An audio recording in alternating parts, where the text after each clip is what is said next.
Տիկին Գրիգորյան, 1000 ներողություն, էլի։ Սրանից ուղիղ մի շաբաթ առաջ այդ արտահայտությունը ինչի չէիք հիշացնում որևիցե մեկին։ Ուղիղ մի շաբաթ առաջ։ Օրինակ մի շաբաթ առաջ ինչի էր ձեր բոլորի համար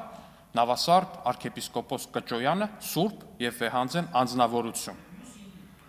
Չէ, դրանից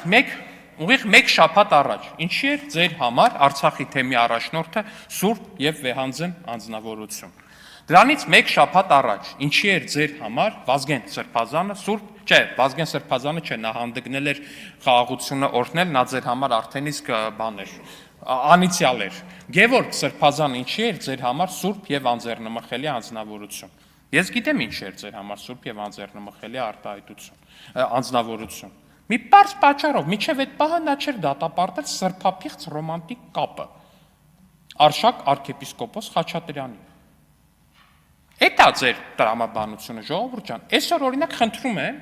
այսօր որ գալու եք ելույթ եք ունենալու, հենց հիմա թվեք այն բոլոր եկեղեցականների անունները, որոնք ձեզ արատավոր են։ Հենց հիմա թվեք, որ հանկարծ չստացվի, որ վաղը այդ մարդը հենց ասի, որ սրբապղծությունն է սեփական քերականոջ այդ ռոմանտիկ հարաբերությունը, ասեք, այ գիտես, դու Bentley ունես, դու Rolls-Royce ունես, դու էլ չգիտեմ, այնտեղ Geländewagen ունես։ Այդ կներեք կամ Bentley-ներից, որ խոսում եք, Արշակ ուրիշ բառ չասեմ, Խաչատրյանի Ящիկը բոլորից սրտով, տենց մեքենայի նկատմամբ այդ ձեր ճաշակը որպես այդպեսին դրանով արտահայտվում, ասենք այդտեղ խնդիր չեք տենում։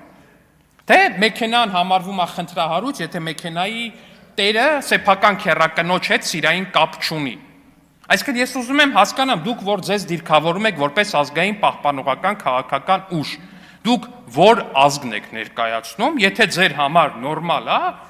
որ կարա լինի arczepiskopos, որը ռոմանտիկ սիրային կապ ունի սեփական քերակնոջ հետ։ Ժողովուրդ ջան, խնդրում եմ ինձ այդ հարցին պատասխանեք։ Դուք ձեզ դիրքավորում եք որպես պահպանողական ուժ։ Այդ որ պահպանողականությունն է, իրանից ենթադրում սիրային ռոմանտիկ հարաբերություն սեփական քերակնոջ հետ։ Ժողովուրդ ջան, ես ձեր ցավը տանեմ, ես չգիտեմ ոնց ասեմ ձեզ։